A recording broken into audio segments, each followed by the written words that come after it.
The wheel went dead in the quartermaster's hands right as we committed to the sharp bend at Pillar's Rock, and within 2 seconds the bow was drifting off the range lights while the current caught the port quarter, pushing 70,000 tons of loaded steel sideways toward the riprap faster than the main engine could ever hope to reverse. We were already past the point of a simple correction. The rudder angle indicator was stuck at 10 degrees to port, locking the ship into a slow, tightening turn toward the wrong side of the channel.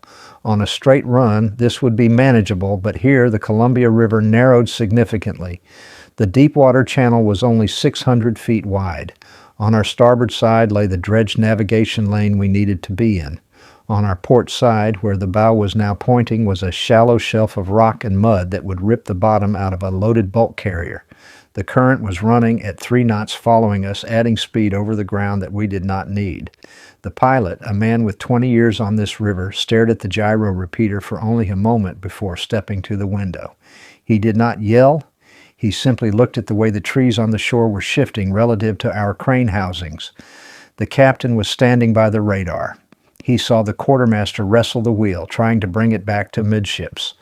The wheel spun freely with no resistance. The rudder angle did not change. The ship continued to swing left, crossing the center line. "Wheel is not responding, sir," the quartermaster said. His voice was flat. "Switch to non-follow-up," the captain said. The quartermaster flipped the switch on the console to NFU mode and pushed the tiller arm to starboard. We all looked at the rudder indicator. The red needle remained frozen at 10 degrees port. The hydraulic pumps were running. The lights on the panel were green, but the rudder was not moving. "No response on NFU," the quartermaster said. "Try the second pump," the captain said. "Switch over." The third officer reached for the steering control panel and turned the selector switch from System 1 to System 2. We waited 3 seconds. The quartermaster tried the tiller again. The needle did not move. The ship was still swinging left, and now the rate of turn was increasing as the current pushed against the starboard quarter. We were effectively a dead ship in a live river. Before I tell you what happened next, please consider subscribing. It helps this channel reach more sailors. "Engine," the pilot said. "We need to stop the swing." The captain grabbed the telegraph handle. He did not hesitate. He pulled it from full ahead straight back to stop, waited 1 second for the interlock to clear, and then pulled it all the way back to full astern. The bell logger printed the command. Now we had to wait.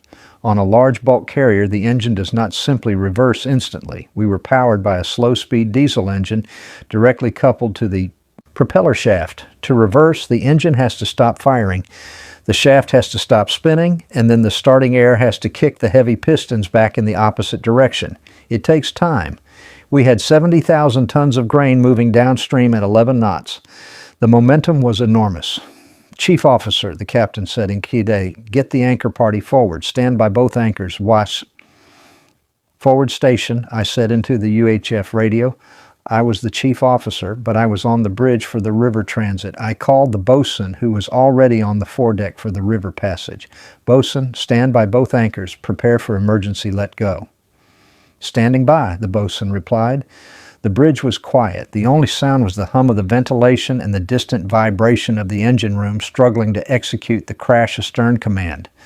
Through the front windows, the view was getting worse. The navigation buoy that marked the edge of the safe water was usually passed at a distance of 2 cables. It was now dead ahead of our stem. Behind the buoy was the rock embankment. "Rudder is still stuck, Captain," the quartermaster said. He was trying the wheel again, hoping for a flicker of movement. "It feels loose, like there is no pressure at all." The phone rang. It was the engine control room. The captain picked it up. "Steering failures," the captain said into the receiver. "We have lost all control. Give me everything you have on the astern. Do not give me a slow start. Use the emergency air." He hung up. He looked at the pilot. "How much room do we have?" The pilot was looking at his portable navigation unit. "If we don't check this swing in the next 30 seconds, we ground on the port bow. If we check the swing but don't kill the speed, we ground on the starboard quarter when the current spins us." The ship began to shudder. The main engine had caught on the astern. The propeller was beginning to churn backward. This was the critical moment. On a right-handed propeller, going astern usually walks the stern to port. that would push our stern further toward the channel center, but it would also push the bow to starboard, which is what we needed to stop the swing toward the bank. But the rudder was still stuck at 10 degrees port, fighting the prop walk. "She's vibrating heavy," the third officer said. "Speed is 10 knots, the pilot said, dropping slowly. 10 knots was still far too fast. The bank was rushing up to meet us. I could see the individual rocks on the shore without binoculars. I could see a fisherman's truck parked on the gravel road. "Call the steering flat," the captain ordered the third officer. "Send the second engineer down there. Find out if they can move it locally." "Second engineer is already on his way," the third officer reported. The vibration increased until the coffee mugs rattled in their rack. The whole superstructure was shaking as the propeller bit into the water, trying to halt the massive forward inertia. We watched the rate of turn indicator. It had been showing 20 degrees per minute to port. It hesitated. It dropped to 18, then 15. The astern thrust was fighting the rudder. The swing was slowing down, but we were still moving forward at 9 knots, and we were still pointing at the rocks. "We aren't stopping fast enough," the pilot said. His voice remained even, but he tightened his grip on the console rail. "We need to drag it." "Starboard anchor," the captain said to me. "Let go. Dredge it. Don't hold it." I keyed the radio. "Bosun, let go starboard anchor. 1 shackle in the water. Hold the brake, but let it drag." "Let go starboard anchor." The bosun's voice came back. We heard the heavy metallic clank of the brake opening, followed by the roar of the chain running out through the hawse pipe. "1 shackle on deck," the bosun reported. "Brake is holding. Chain is tight. It is dredging." The ship groaned. The anchor was biting into the riverbed, dragging through the mud, creating resistance. The bow shuddered violently. "Speed 8 knots, the pilot said. "No, swing is checking." But then the phone rang again. The third officer answered it, listened for a second, and turned to the captain. "Chief engineer reports we are losing hydraulic oil rapidly in the steering flat," the third officer said. "A pipe has burst. The tank is emptying. They cannot engage the local hand pump because there is no oil." The captain looked at the rudder angle indicator. It was still 10 degrees port. With the pipe burst, the rudder was now hydraulically unlocked. It was free-floating. The water flow against the rudder blade would force it wherever the pressure was highest. As we slowed down, the current hitting the stern might slam the rudder hard over to the stops, making the situation far worse. "Look at the rudder," the quartermaster said. The needle twitched. It moved from 10 degrees port to 15, then 20. The force of the water and the lack of hydraulic pressure were pushing the rudder further to port. The ship, which had just started to straighten out, began to swing left again toward the rocks, despite the engine going full astern and the anchor dragging.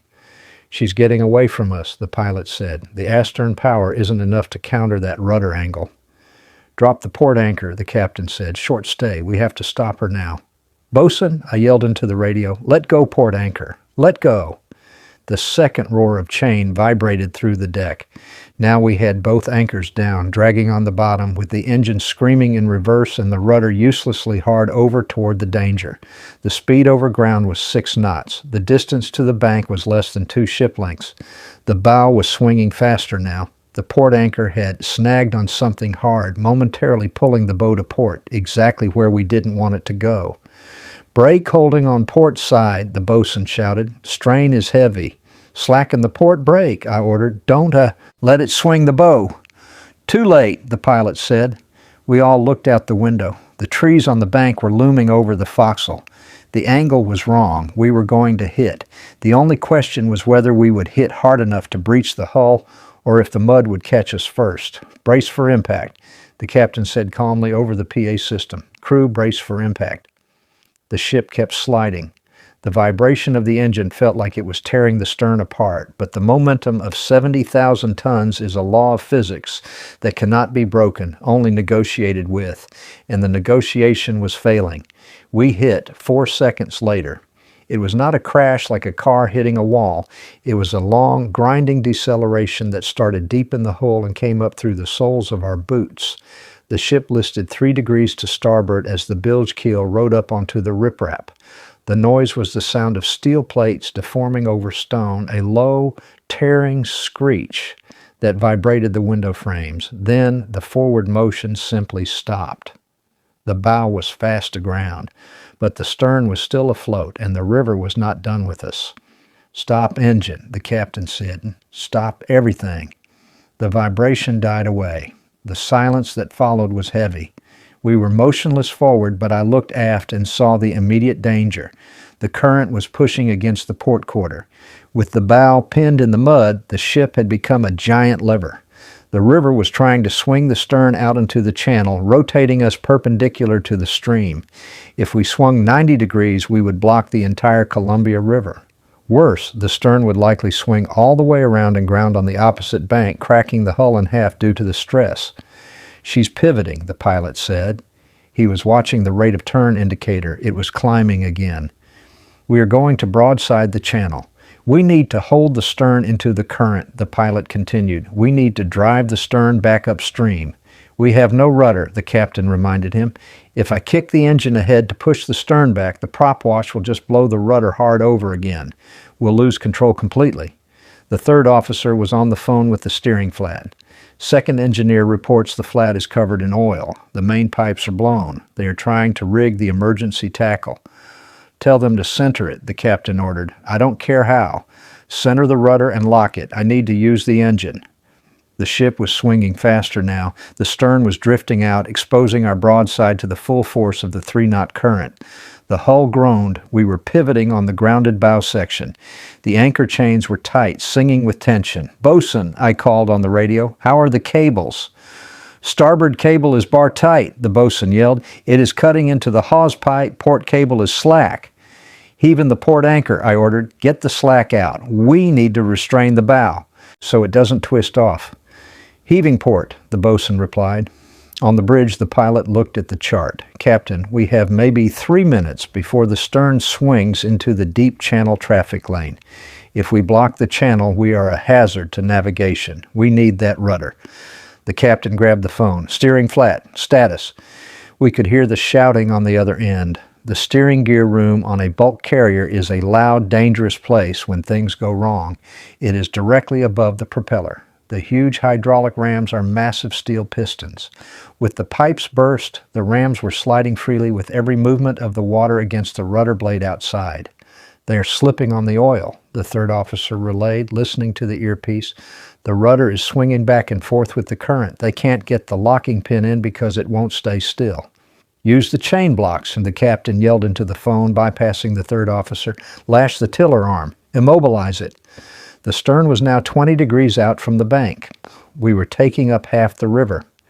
"Current is catching the hull," the pilot observed calmly. "Rate of turn increasing. If we don't catch this, we end up sideways."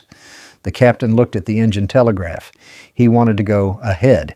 If he put the engine dead slow ahead, the wash over the rudder, if the rudder was centered, would generate lift and push the stern back toward the bank, fighting the current. But if the rudder was loose, the water would slam it to the side and the ship would accelerate into the spin. He had to trust the men in the steering flat. "Engine room," the captain said on the other line. "Give me dead slow ahead. Be ready to cut it instantly." "Bridge, steering flat." The second engineer's voice crackled over the speaker, breathless. "We have a chain block on the starboard ram. We are cranking it tight. Rudder is coming to midships. Hold on." We waited. The ship groaned again as the current pushed harder. The inclinometer showed us listing 4 degrees now. We were grinding the bottom. "Rudder is centered," the second engineer shouted. "We have it lashed. It might not hold full power, but it's centered. Dead slow." "Ahead," the captain ordered. The third officer pushed the lever forward.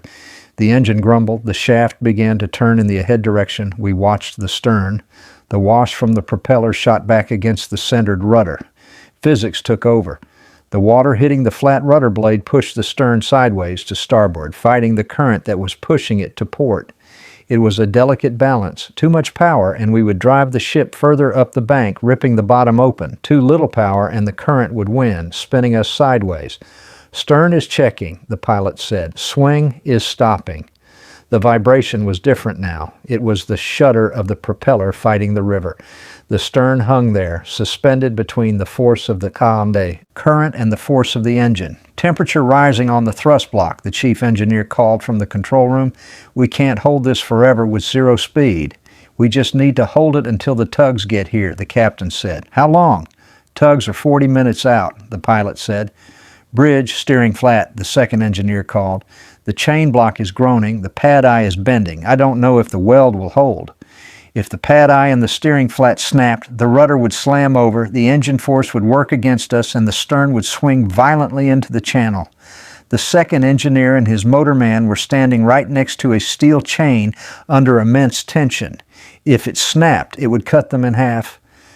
Back it up, the captain said. Get a second lashing on it. Don't rely on one block.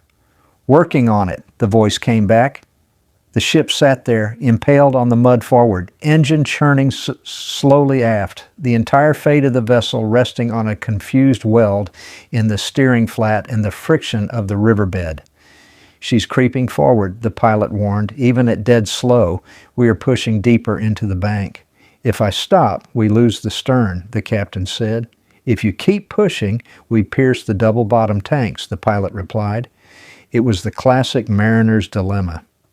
Damage the ship to save the channel or save the ship and risk a catastrophic collision with the terrain. Cycle it, the captain decided. Stop engine. The engine stopped. The stern immediately began to drift left again. Wait. The captain watched the compass. Dead slow ahead. The engine kicked. The stern checked. We pulse it, the captain said. Keep the stern up, but minimize the forward push. For the next hour, that was our world. 10 seconds of power, 30 seconds of drift, a rhythm of survival. The first tug arrived 45 minutes later. We saw her deck lights cutting through the darkness before we saw the hull. She was a tractor tug, powerful and squat, coming up on our starboard quarter. Make fast center, lead aft, the pilot ordered. I want her pulling straight back to keep the stern into the current. The second officer was on the poop deck with his team. They lowered a messenger line to the tug's deck. The tug deckhand attached their heavy tow wire. The winch on our poop deck began to heave. It was a slow, heavy grind. The wire came up through the fairlead, wet and thick, and the crew wrestled the eye over the bits. Tug is fast, the second officer reported. Tug, pull square off the stern. Half power, the pilot said into his UHF radio. The tug's engine roared. We watched the water churn white around her stern. The tow line snapped tight, vibrating as it took the load. Kill the engine, the pilot said to the captain. The captain moved the telegraph to stop. For the first time in an hour, the vibration of the main engine ceased. The silence on the bridge was sudden. We all waited to feel this motion of the ship. If the tug wasn't strong enough, the current would catch us now. Stern is holding, the pilot noted, watching the gyro. She has us. With the tug holding the stern against the current, the pressure was off the rudder. Steering flat, the captain called. Engine is stopped. Stern is secured by tug. Check your lashings. Copy, the second engineer replied. The chain block is extremely tight, but it held.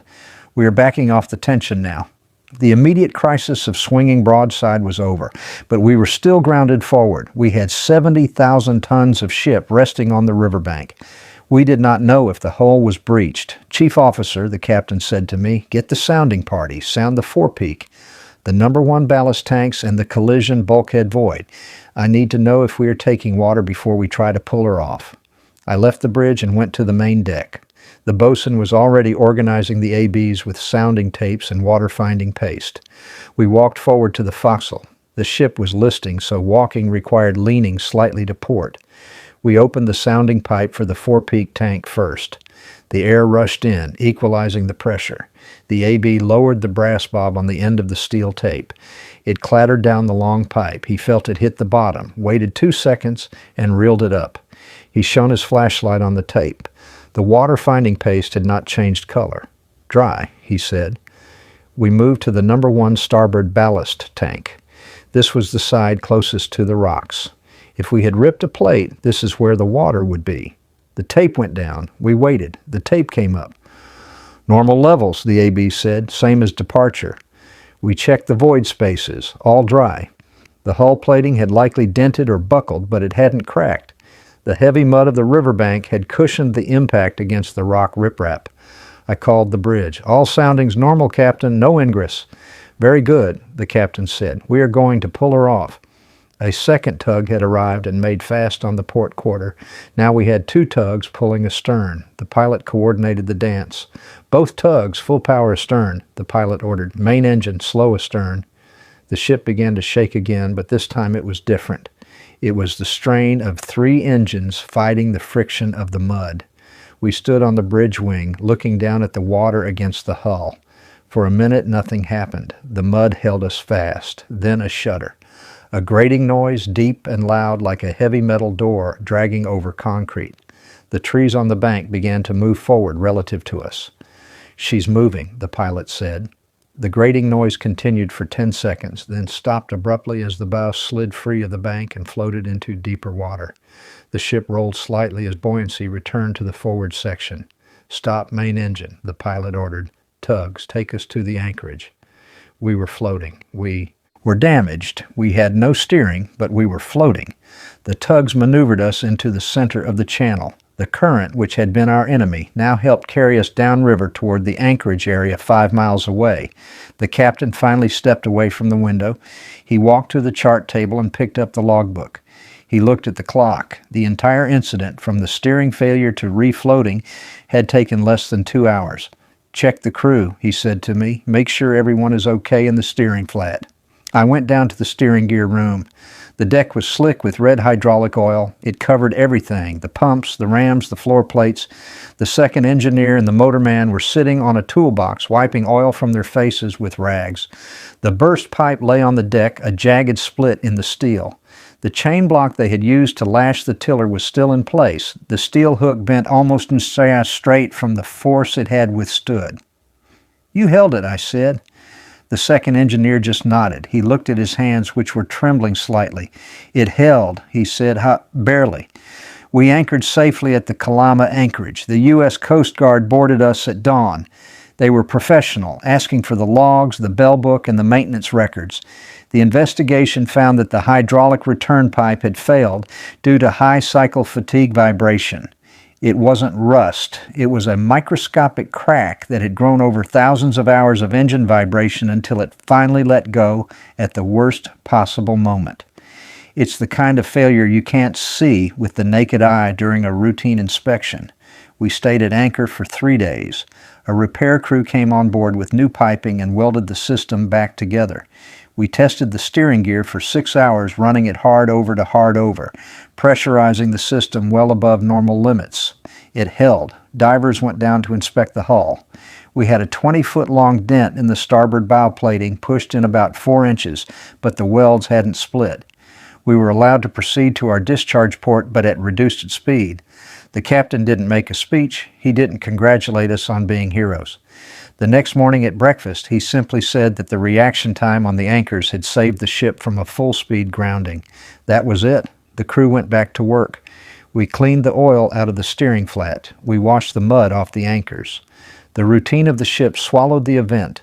But for the rest of that contract, every time the ship entered a river, I saw the quartermaster standing a little closer to the NFU tiller, and the engineers spent a little more time checking the hydraulic pressures. The river doesn't care if your equipment fails. It just keeps moving. We were lucky that day that we reacted faster than the physics could kill us. If you've been in a moment like this, I'd be glad to hear it.